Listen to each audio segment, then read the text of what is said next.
Today we're going to go back to the 50s and talk about J.D. Salinger's Catcher in the Rye.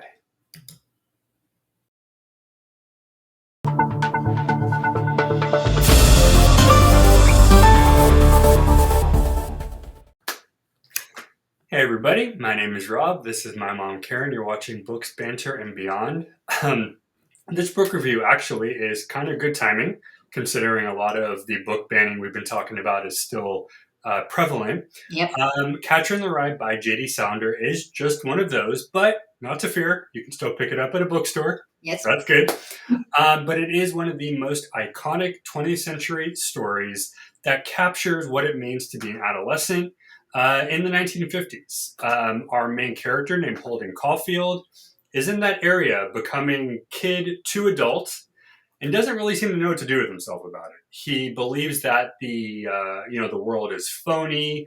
He doesn't want to kind of follow the rules.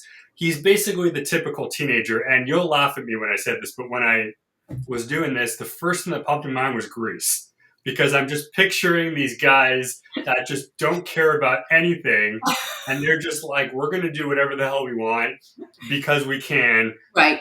And that's that. And we're going to dance on cars, and we're going to do whatever we want to do. Yeah. Okay. Why not? Yeah.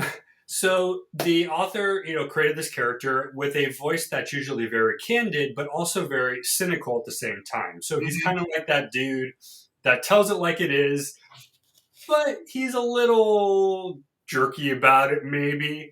But he does grapple a lot of issues like grief, loneliness, and contempt for his peers, basically. Sounds like a wonderful individual, right? Yeah. So it actually, again, both of us have been sitting here going, last time we read this was God knows when. But it actually was a very interesting book if you think about the background of it. Because not a lot of people, especially back in that day, would have come forward and written this, right? Not a lot of people would have been comfortable basically saying, screw you to the world via your story. But while the book has been both celebrated and controversial, like I said, the power still speaks to today. Right. And I would think you probably might agree with me, even in today's age, whether you're young or old, the idea of somebody kind of, turning the script on what the world is, it's not an old idea, right? It's happening today. I mean, even in things, we don't talk about on the show, like politics, but anywhere you talk about it, whether it's, conservation efforts, whether it's travel, you know what I mean? Is new again. Exactly. And every topic you can think about, somebody is going, oh, well, that's just whatever. So one thing I think that makes this great is the way he writes, Salinger's writing. It really makes you feel for this character or about this character, depending on what side of the spectrum you're on. But critics and readers have debated that he is both a hero and an anti-hero, depending on, what you're looking at. But either way, it somehow comforts you in a non-comforting way. It's not necessarily I'm going to read this before bed and feel happy, but you might read it and go, okay. It resonates. It does resonate. Right? Yes. It resonates. You go, okay, I can see that. It doesn't make me happy, but I can see that, right? Right. All right, so I think you have a couple questions. I do. Here, right? So how do you think in the book, Holden's character speaks to the challenges that are faced by today's teenagers? And I can even go farther on that and say what I might have felt when I was in high school or college too. I think generally, and I think we sort of touched on it for a second, what's old is still here, and what's new may also be old simultaneously. I think at the end of the day, obviously there's lots of parts of this book, but at the end of the day, what I remember from it strongly enough is that he's speaking to how hard it is to transfer from young child to adult. And I think that's what most teenagers really grapple with most of the time. It's, okay, you're expecting me to go from, my parents kind of taking care of me to all of a sudden now now I have to do it. Like, what the hell is that? Like that's not okay. Right. And I think instead of, today I feel like we have more open conversations. So teens have the ability to speak freely. But I feel like maybe back in the 50s, all he could Right. do was basically rebel against the system, for lack of a better term. It would appear that the same things that he went through, though, today's teens go through. And I don't think it changes, right? I think the actual physicalities, yeah, I think a lot of people still deal with, fitting in, or, even something like, let's say, drugs. I know that was a big deal, and it still is a big deal. And when you're a Huge. kid, Right, or right, something like, what you're going to study in college, maybe like what's your pathway going to be, what are you going to do for work. I mean, there's so many different questions that you had back then that you still do have, and I think the physicalities are there. I think the only difference today, and maybe it's just my positivity, is that you do have outlets to discuss, so you don't necessarily have to rebel as much. But if you go right. on Twitter, you go on Facebook, people still yell and gripe and whatever. So I mean, maybe you're right. Maybe it really hasn't changed much. It's just it depends on how you're looking at it or what you're looking at. I I think. think this should be actual suggested reading, because I think that as a kid growing up today, to know that kids growing up then, that basically you're not alone. The other kids had grown up. When I was growing up, the same thing. I didn't feel like I fit in, or all of that. I may not have been as obnoxious as this guy, but I think the feelings are the same, right? It has all the same feelings. Do you think he's a sympathetic character in this book?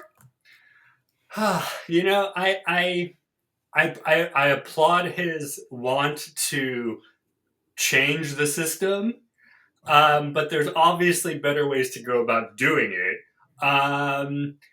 His actions probably aren't the politest, but it's one of those things. I think it really is an anti-hero character. It's kind of like I wouldn't necessarily want to hang out with this guy, but if I read about him in the paper or I saw, whatever, I would go, okay, interesting. He's trying to change the system.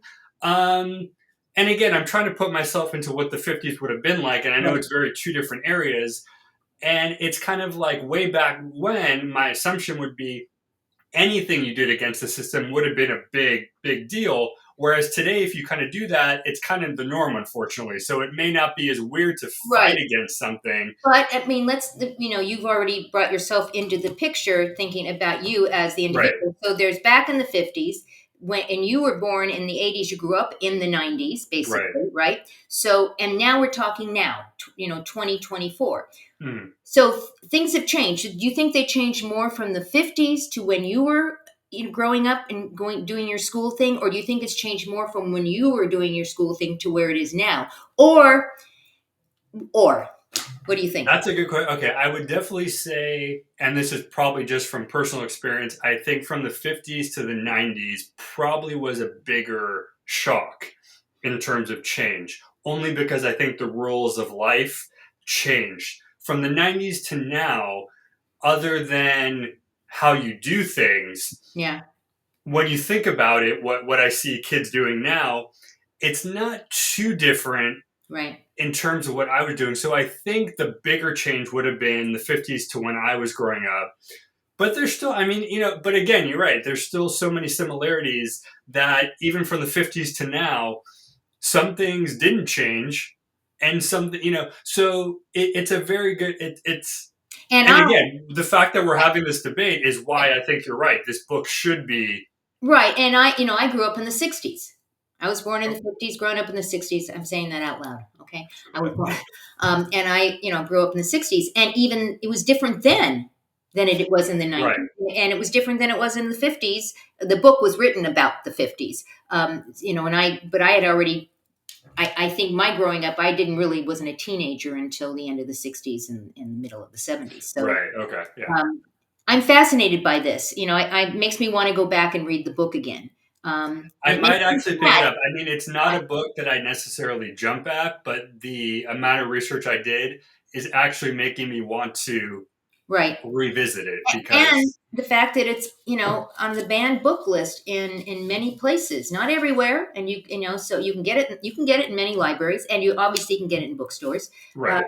it's fascinating to me why this book, would be on a banned book Yeah, list. and I mean, I was looking up different things, and it's your typical things. There's some racism in there. There's some gender bias. There's stuff like that. So it has a lot of the things that would make a book banned in schools, unfortunately. But there's also little bits and pieces of it too.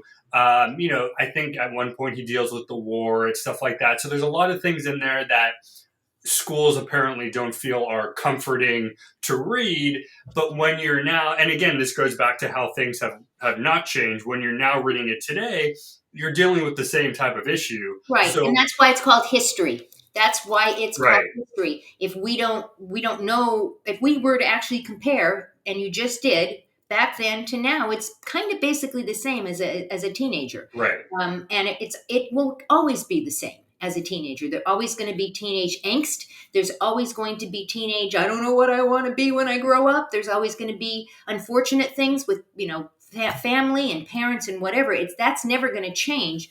I would think that a book like this would be very helpful for students.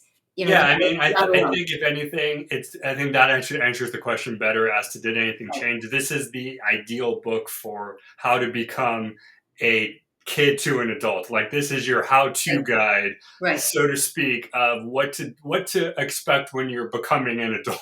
Yeah, exactly. I'm going to throw up the chart that we always put up, and that is to let people know how they can pick up some really cool books, gently used books at the Next Chapter Bookstore shop. Mhm. You can go on over there, or take your camera out, scan this QR code. On the left, you can pick up some paperbacks, hardbound, comics books in the middle, merchandise on the right. The point is, this is a gently used bookstore, which means that you're going to get great prices for some really great books. Check it out. Any last thoughts, Rob? I think I may have to reread this, and I definitely recommend anybody who may have not or may have not recently read it, go see if you can find it and go read it again. Well, go out, give somebody an awesome day. We'll see you next time on Books, Banter, and Beyond. Goodbye, everyone.